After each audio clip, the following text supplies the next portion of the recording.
Hello students. आज हम इस वीडियो में सैम्पल क्वेश्चन पेपर डिस्कस करेंगे टर्म वन का, जो सीबीएसई ने इशू किया था। एंड इस वीडियो के अंदर हम लोग क्वेश्चन नंबर 21 से 30 ही डिस्कस करने वाले हैं। इससे पहले के और बाद के क्वेश्चंस की वीडियोस आपको डिस्क्रिप्शन में मिल जाएंगी, तो उनको भी चेकआउट जरूर कर लेना। My name is Vidit Agarwal and welcome to Shri Vidya classes.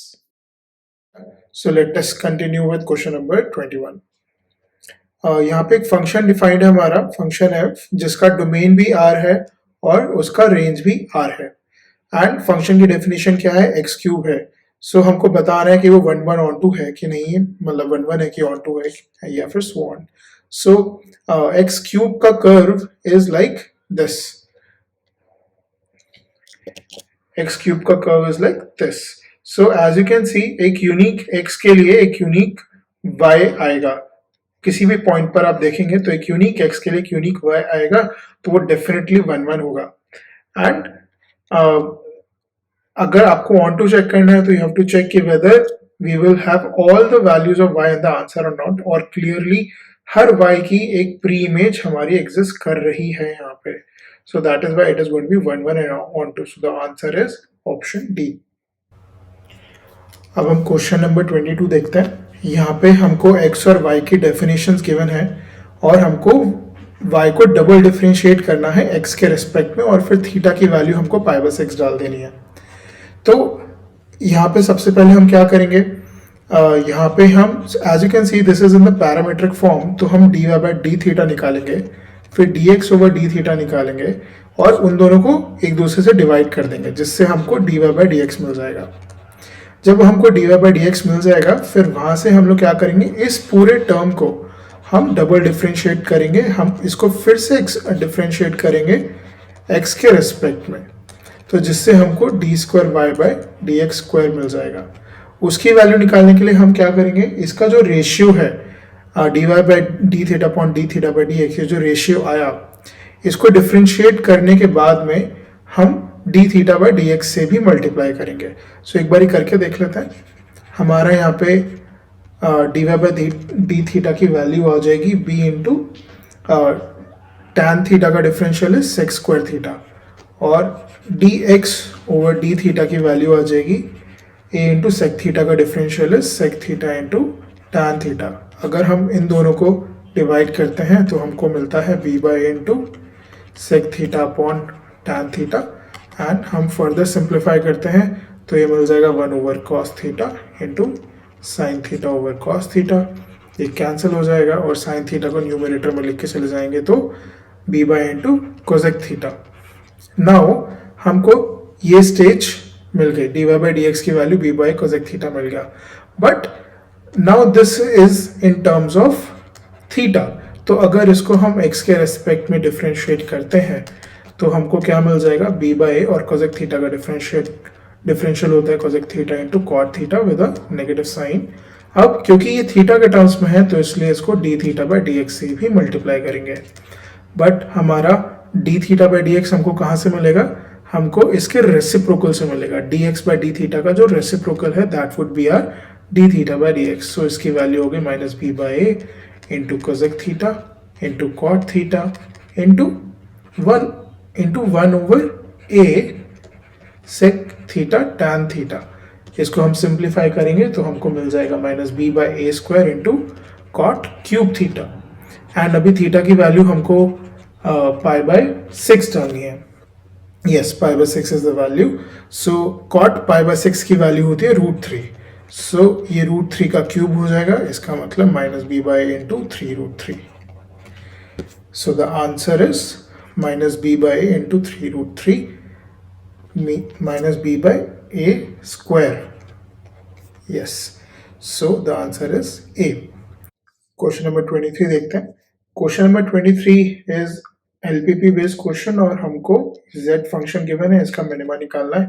तो यहाँ पर हम लोग के पास 6 पॉइंट्स हैं, 6 में से 4 पॉइंट्स में से एक सेलेक्ट करना, तो सीधा सीधा वैल्यू डाल करके देख लेते हैं। 4, 10, 6, 8, 0, 8 and 6, 5.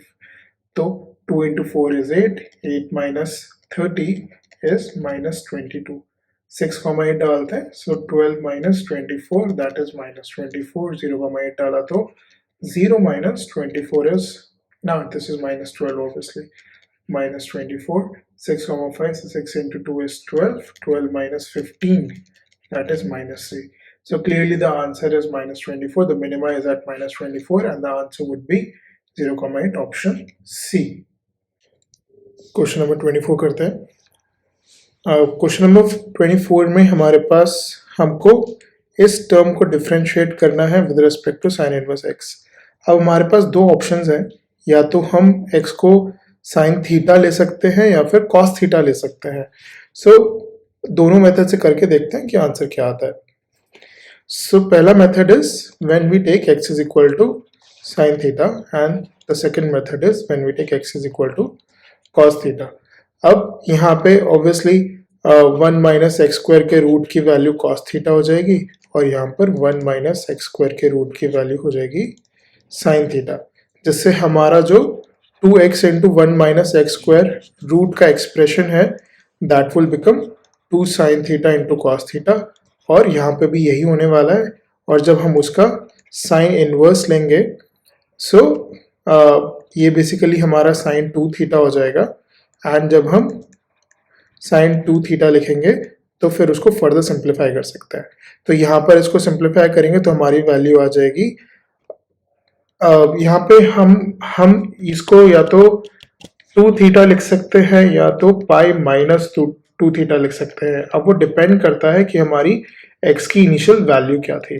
सिमिलरली यहाँ पर हम साइन 2 थीटा लिख सकते हैं जो हमारा एक्सप्रेशन था sine inverse of sine 2 theta, and again y is equal to हमारा 2 थीटा आ जाएगा या फिर पाई माइनस 2 थीटा आ जाएगा. नॉट डिपेंड्स अगेन x की क्या वैल्यू थी. तो as already given in the question x की वैल्यू हमारी 1/√2 से 1 के बीच में जा रही है. So since x is between 1/√2 and 1, तो अगर हम x की वैल्यू साइन थीटा लेते हैं तो हमारे साइन थीटा की वैल्यू कहाँ से कहाँ तक जा रही है, 1/√2 से 1 के बीच में जा रही है, जिसका मतलब हमारे थीटा की वैल्यू π/4 से लेकर के π/2 जाएगी, और 2 थीटा की वैल्यू कहाँ जाएगी, π/2 से π यानी कि सेकेंड क्वाड्रेंट के अंदर जाएगा. तो अगर ये हमारे 2 थीटा की वैल्यू है और हम इसका साइन इनवर्स ले रहे हैं तो हमारा ये वाला एंगल पाई माइनस 2 थीटा हो जाता है, राइट. और जब हम साइन इनवर्स लेंगे तो हमको पाई माइनस 2 थीटा सेलेक्ट करना पड़ेगा. और जब हम साइन इनवर्स x के रेस्पेक्ट में डिफरेंशिएट करेंगे, अब हमारा यहाँ पे y क्या आ गया, पाई minus 2 theta, and which is 2 sine inverse x. अगर हम साइन इनवर्स x को अगेन थीटा मान लेते हैं या लेट्स से t मान लेते हैं तो ये पाई माइनस 2t हो जाएगा, और इसको हम t के रेस्पेक्ट में डिफरेंशिएट करेंगे तो -2 आ जाता है. सिमिलरली अगर हम इस पाथ पे कंटिन्यू करते हैं और x को हम cos थीटा लेते हैं, अगर हम cos थीटा लेते हैं तो क्लियरली जो cos थीटा की वैल्यू है वो 1/√2 से 1 तक जा रही है, यानी कि हमारा जो एंगल है थीटा वो कहाँ से कहाँ तक जाएगा, π/4 से छोटा होगा और π/4 से छोटा होगा और 0 से बड़ा होगा. यानी कि जो 2 थीटा की वैल्यू है वो 0 से π/2 के बीच में जा रही है. And since it is in the first quadrant तो हमको कोई यहाँ पे डिफिकल्टी नहीं आएगी. हम sign inverse of sine 2 theta लिखते हैं और थीटा हमारा फर्स्ट क्वाड्रेंट में ही है, तो इसका आंसर 2 थीटा हो जाएगा which is equal to 2 of cos inverse x. अभी cos इनवर्स x को हम कैसे फर्दर सिंप्लीफाई करेंगे, इसको हम लिख सकते हैं 2 into π/2 minus sine inverse x which is again pi minus 2 sine inverse x. Clearly इसको भी साइन इनवर्स x के रेस्पेक्ट में डिफरेंशिएट करेंगे तो हमारा आंसर -2 ही आने वाला है, जिसकी वजह से ऑप्शन इज डी. अब क्वेश्चन नंबर 25 देखते हैं. हमको यहाँ पर दो मैट्रिसेस गिवन है, matrix A and matrix B, and हमको सॉल्यूशंस देख करके पता चल रहा है कि A inverse is equal to B या फिर B inverse is equal to A कुछ रिलेशनशिप आने वाला है यहाँ पे। तो इसका मतलब अगर हम ए और बी की वैल्यू निकालते हैं, ए इंटू बी करते हैं, तो वहां से हमको हिंट मिलना चाहिए। तो अगर हम ए इंटू बी यहाँ पे कर रहे हैं तो कुछ सारे एलिमेंट्स निकालने की जरूरत नहीं है, कुछ की एलिमेंट्स निकाल करके देखते हैं।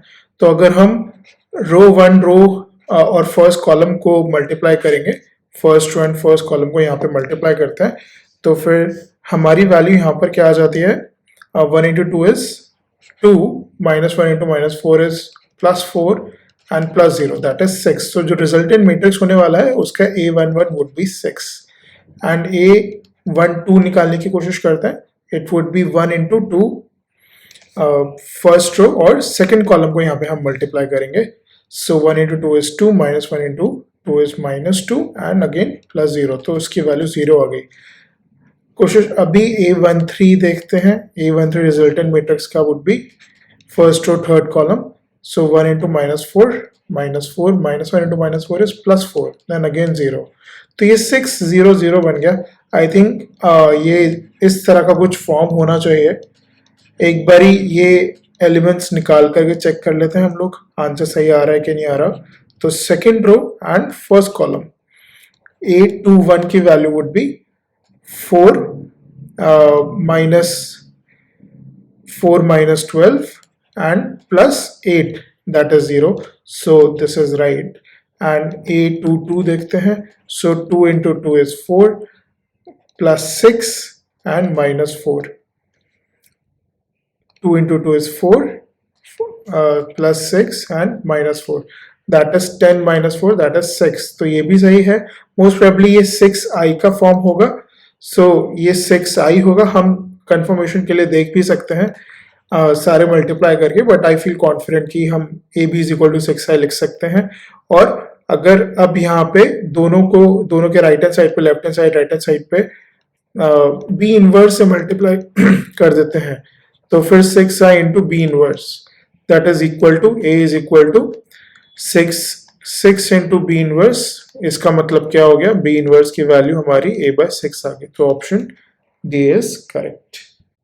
क्वेश्चन नंबर 26 देखते हैं। अब क्वेश्चन नंबर 26 के अंदर हमको क्या बता रहा है कि हमारा ये फंक्शन जो गिवन है वो इंक्रीजिंग कहाँ पर है या फिर डिक्रीजिंग कहाँ पर है। और स्ट्रिक्टली है तो ऑब्वियसली कहीं पे भी हमारा स्क्वायर ब्रैकेट्स नहीं आने वाला है, ओपन ब्रैकेट्स आने वाला है। तो बहुत सिंपल है, इस फंक्शन को डिफरेंशिएट करते हैं, f' की वैल्यू निकालते हैं, तो 2x³ का हो जाएगा 6x² -6x -36। तो उसको 0 करके देखते हैं कि इंक्रीजिंग कहाँ पर है, उसका कॉम्प्लीमेंट्री ऑटोमेटिकली हमारा डिक्रीजिंग आ जाएगा। सो x² 6 से डिवाइड कर दिया, सो x² - x -6 is greater then 0 and x² -3x plus 2x -6 is greater then 0, x -3 and x + 2 is greater then 0। अभी नंबर लाइन पे पॉइंट्स मार्क करें, -2 एंड +3। अब अगर इंक्रीजिंग चाहिए एंड सिंस x का कोफिशिएंट यहाँ पे पॉजिटिव था, तो इसलिए पॉजिटिव से शुरू करेंगे। एंड पॉजिटिव नेगेटिव पॉजिटिव, यहाँ पर हमारी क्या वैल्यू आती है इंक्रीजिंग के लिए, हमको ये दोनों वैल्यू चाहिए। तो इंक्रीजिंग कहाँ पर हमारा -∞ से -2 और फिर 3 से ∞। Strictly increasing is in -∞ to -2 and strictly decreasing in -2 to infinity। ये तो गलत हो गया। decreasing in -2 to 3, this seems right। इधर भी देख लेते हैं, -3 infinity से +3 तक डिक्रीजिंग है, ये भी गलत है। एंड डिक्रीजिंग इज माइनस, ये भी गलत है। तो option B is the right answer. अब क्वेश्चन नंबर 27 देखते हैं। यहाँ पे हमको ये एक्सप्रेशन गिवन है tan inverse of something, and यहाँ पे हमको x बताया हुआ है कि हमारा ये थर्ड क्वाड्रेंट में आ रहा है, x is greater than pi and it is smaller than 3π/2।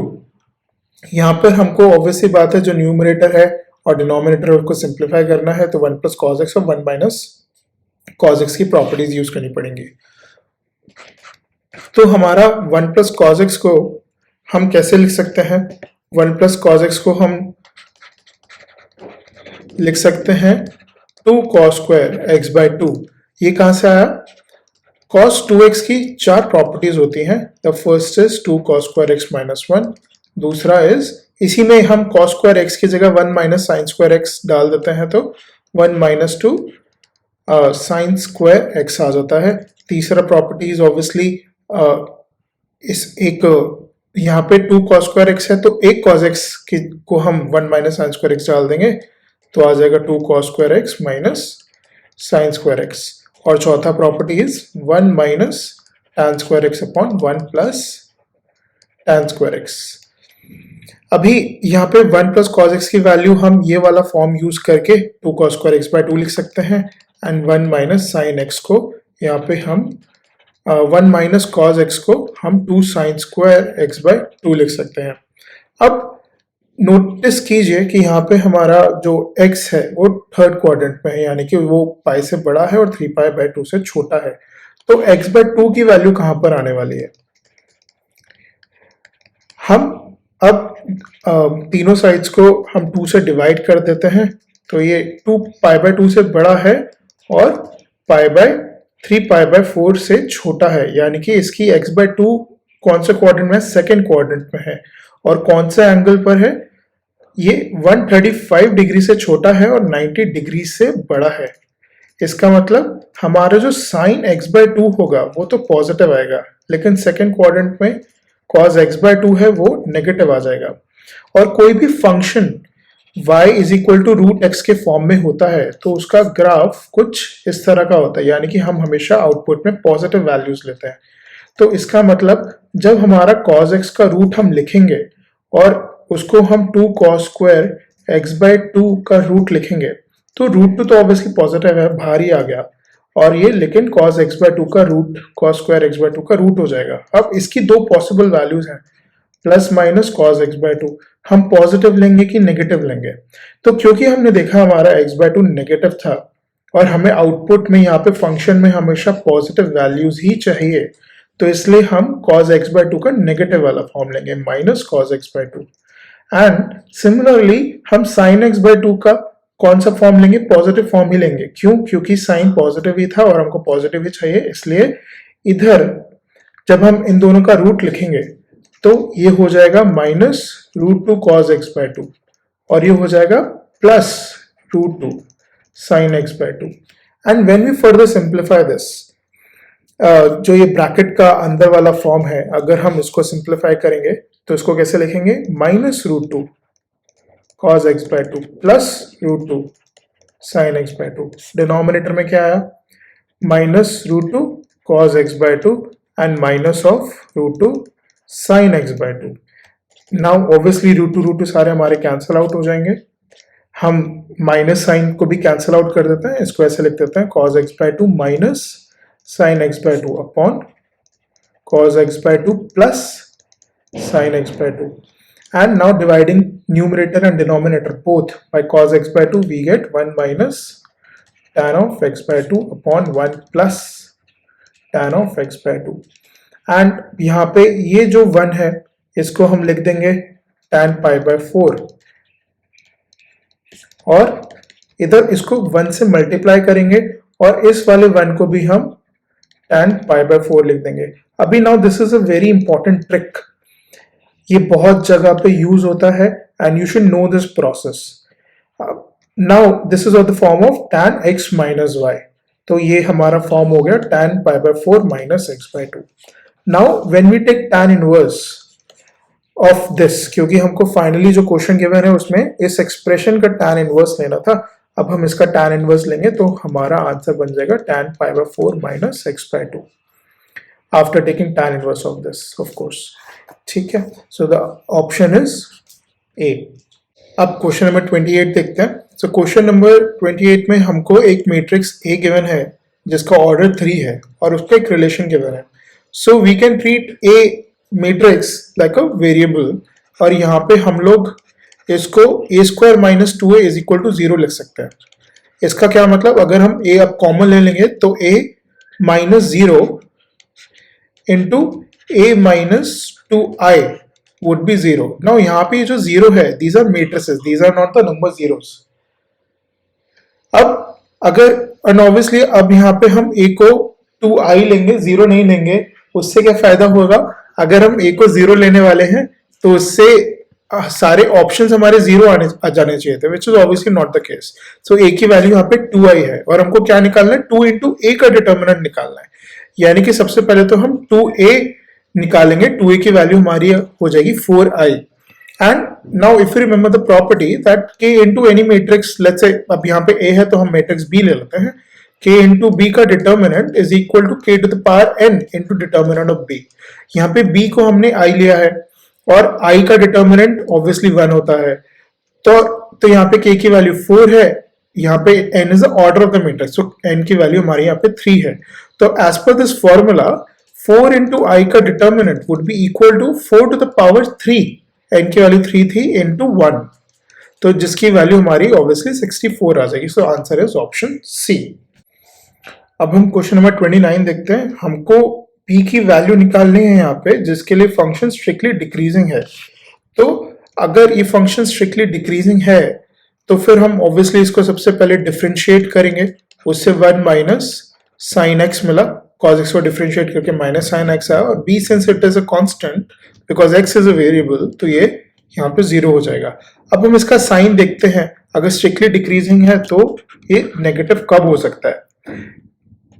So if we solve this equation 1 minus sin x is smaller than 0, इसका मतलब 1 is smaller than sin x. तो obviously that is not the case because sin की value हमेशा 1 या 1 से छोटी ही होती है. एज अ रिजल्ट b की कोई भी वैल्यू के लिए ये इक्वेशन कभी सेटिस्फाई नहीं करेगी. So obviously the answer is b. अब आज की वीडियो का लास्ट क्वेश्चन देखते हैं, क्वेश्चन नंबर 30. क्वेश्चन नंबर 30 में हमको एक रिलेशन गिवन है एंड नोटिस कीजिए ये सारे नेचुरल नंबर्स होंगे, relation in n.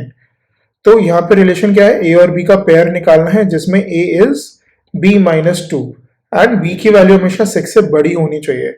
So a और b का पेयर अगर 6 से बड़ा है तो ऑप्शन a तो पॉसिबल ही नहीं होगा, और a की वैल्यू हमेशा b से छोटी होगी तो ये ऑप्शन भी नहीं है. दोनों के बीच में डिफरेंस 2 होना चाहिए, तो option C is the only option which satisfies this equation.